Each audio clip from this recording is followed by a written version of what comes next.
Towards late January, potentially even the beginning of February, we will experience the best promo of the year. This is Team of the Year.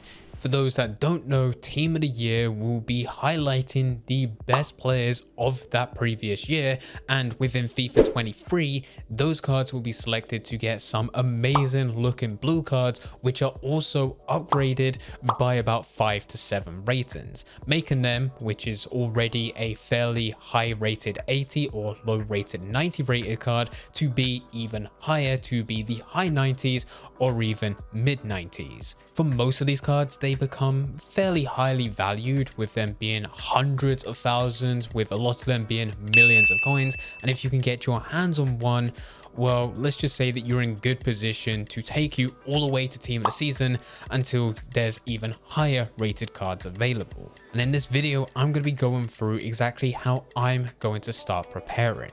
But before we do get into the video, if you want the easiest way to prepare, then this is the time in which you should be looking to buy coins. And there is no better place than AOA. Head over there to get yourself some cheap, fast FIFA 23 coins, completely reliable. And if you use Fnatic at checkout, you'll also get yourself a 3% discount. Link can be found in the description down below. Nice.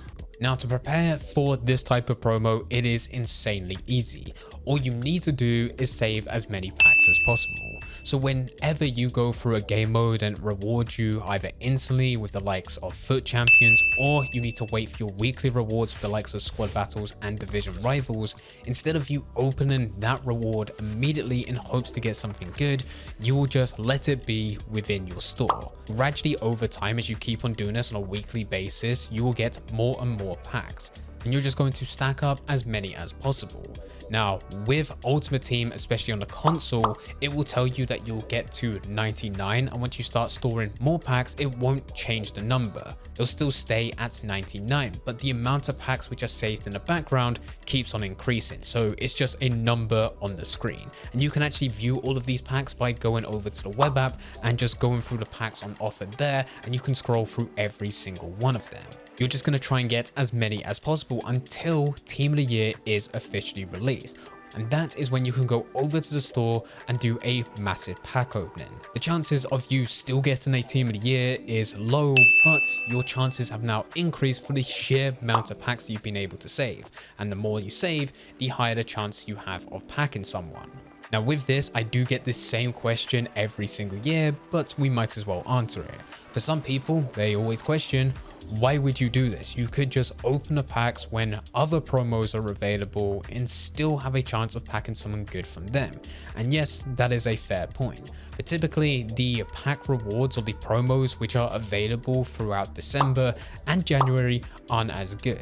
They normally die out pretty quickly. This year is a slight exception because we have the World Cup, and instead of previous years where we would get a World Cup game mode specifically for Ultimate Team, and also normally it's towards the end of Ultimate Team, this year it's slightly different in the timing in which we got it, which does mean there's quite a few good players on offer. But as soon as the World Cup finishes, at that point, it's still worth saving the packs which you are able to claim and just keeping them in your store until Team of the Year is available, because what you get during Team of the Year is so much more valuable. You'll be adding millions of coins to your account depending on who you pack. If you pack a goalkeeper, you may be able to get 2, 3, maybe 400k at the best. Then there's slightly increases with defenders. With fullbacks, they can reach around 1 million depending who they are. Midfielders, normally there's no one less than 1 million, especially right at the beginning. And with forwards, yeah, you'll be lucky to get someone 2, maybe even 3 million coins. And it doesn't really matter whether or not you get these tradable, because of course with tradable you have the option to sell them to get something good,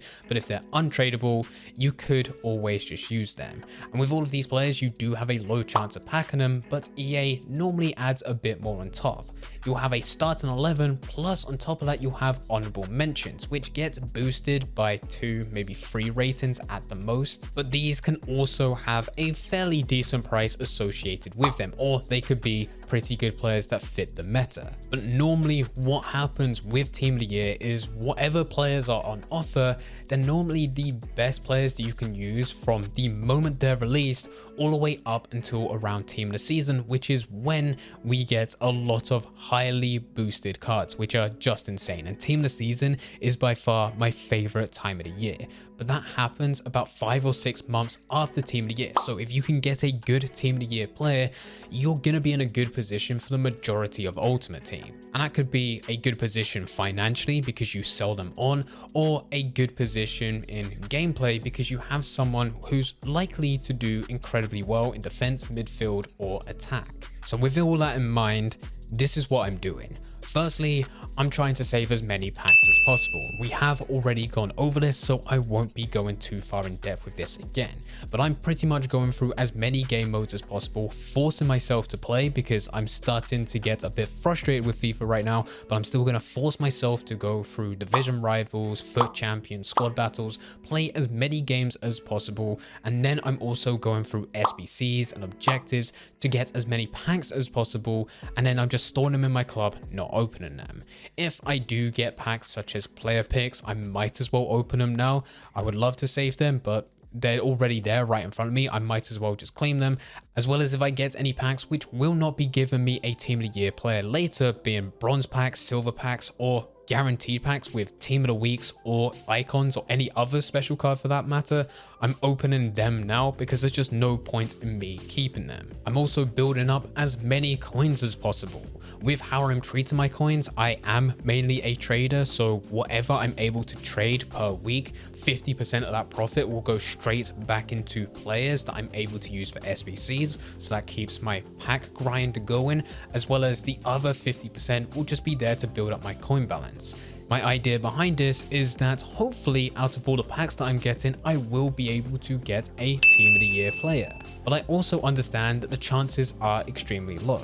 I've been playing FIFA Ultimate Team since FIFA 09, and I've only ever once packed a Team of the Year player. That was last year, and I got Donnarumma. I know the chances, even with preparing, is extremely low, but I'm in it to win it. I like building up my coin balance so that if I don't get anything good, I can still buy something and use that for the next 6 months before Team of the Season in hopes that I can dominate games. Well, at least play a lot better than what I currently am. So it's still worth building up your coin balance and still worth trading. The other thing that I'm doing, and this kind of links into me building up my coin balance, is I am selling my team.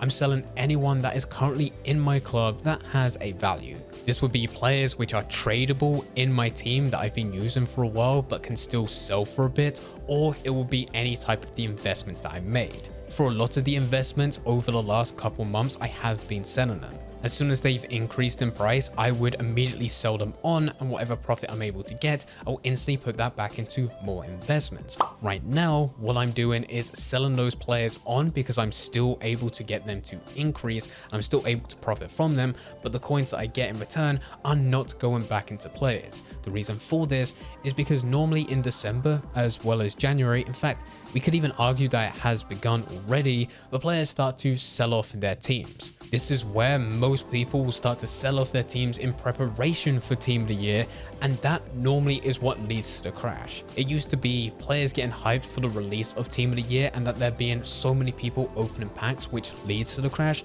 Nowadays, it's slightly different because everyone knows it's going to happen. So now it happens weeks before.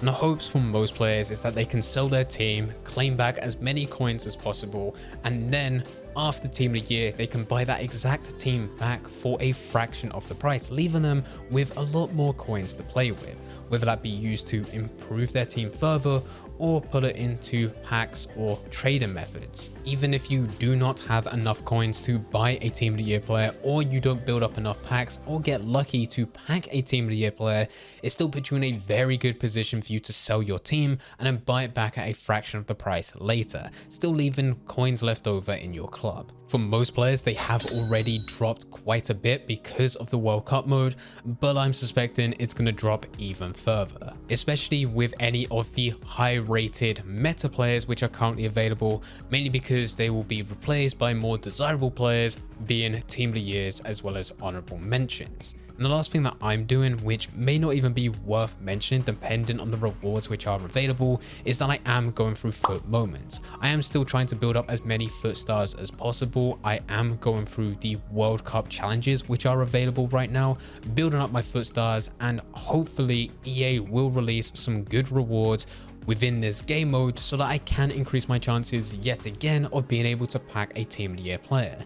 Now, I'm not dedicating a lot of my time to this, it's whatever I have left after doing everything else, especially considering for the first 2 seasons, EA has pushed seasonal rewards to this game mode, but they've been limited. And I don't mean that they've been limited just for the season, they've been limited in the amount that you can claim. All the good ones are only available to claim once or twice, whereas everything else is just not really worth going for. So I will build up my foot stars to be around 200, maybe 300, somewhere around there, and hopefully there are going to be some decent packs to claim. This is more of one of those game modes where I'm doing it now just in case, rather than me not doing it and it ended up being that there's some really good rewards available and me having to grind during those first 2 weeks. Because that is something that I really just don't want to do within January. So this is just me trying to be prepared. But this is how I'm getting ready for Team of the Year.